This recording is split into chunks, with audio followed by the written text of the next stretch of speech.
Talaga namang maya-maya ay may maririnig ka na lang bigla na nagsisigawan ng pick-up lines. May mga nag-I love youhan pa nga gamit ng sign language na sila din na nag-imbento. Para nga sila mga ninja sa mga pinaggagawa nila na yon.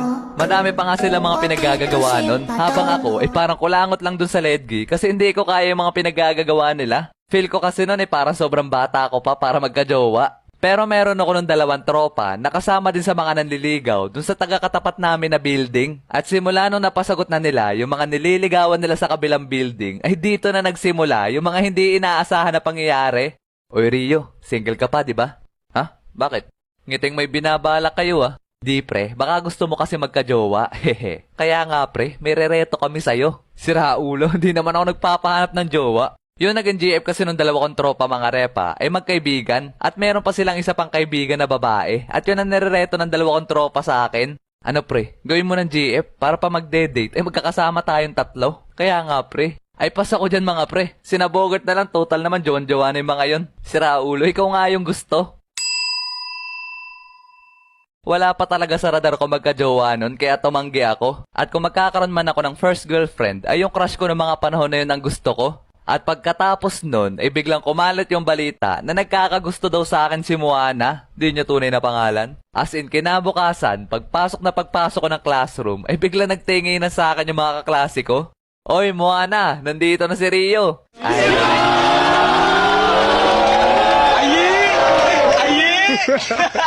talaga namang, oh my God. Gusto ko na lang maglaho na parang bula noong mga oras na yon. As in, gabutil yung pawis ko sa hiyanon. At pagkatapos nun, ay hinilan nila si Moana papunta dun sa kanilang bintana. Tapos nagkatinginan kami. Kau bilang kau tuh paling manis aduh bikin salah tingkah saja kau pun manis kau bikin manis salah tingkah di kau sayang.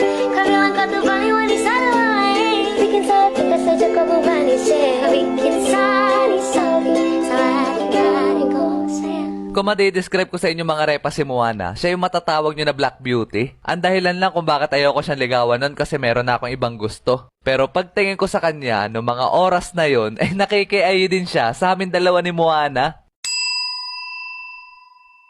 Walang jo. At pagkatapos ng mga nangyari na yon, mas lalong kumalat yung balita tungkol sa amin dalawa ni Moana. Kaya yung katabing section ni na Moana ay nalaman din ata yung balita. At bakit ko nga ba naisama sa kwento yung katabing section ni na Moana kung maitatanong nyo mga repa? Ang masasabi ko lang dyan ay meron na namang hindi inaasahan na pangyayari. Kasi doon sa katabing section ni na Moana ay may umamin daw na meron din daw siyang crush sa akin.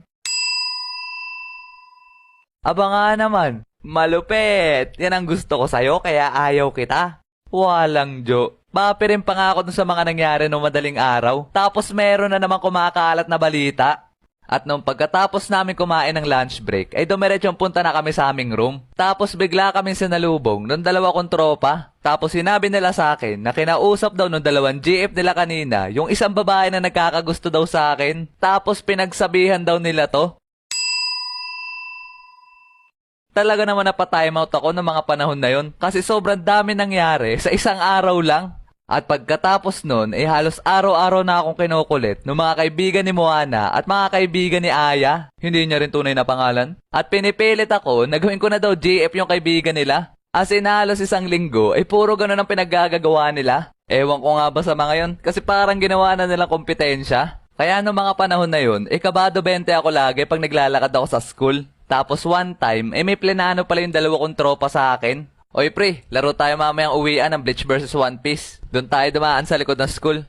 Tara. At pagkatapos ng klase namin na yun, ay uwian na. Sabay dumiretso kami punta ng 2 tropa ko doon sa may back gate. Tapos maya-maya ay hindi ko inaasahan na ambush pala yun. Tapos pinalibutan ako bigla ng mga kaibigan ni Moana.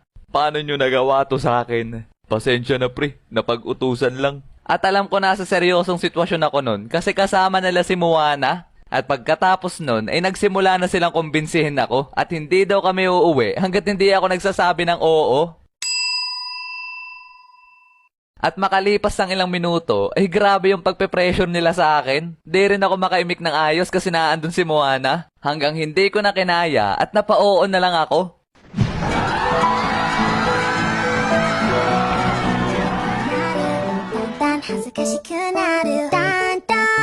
くなるだんだん嬉しくなる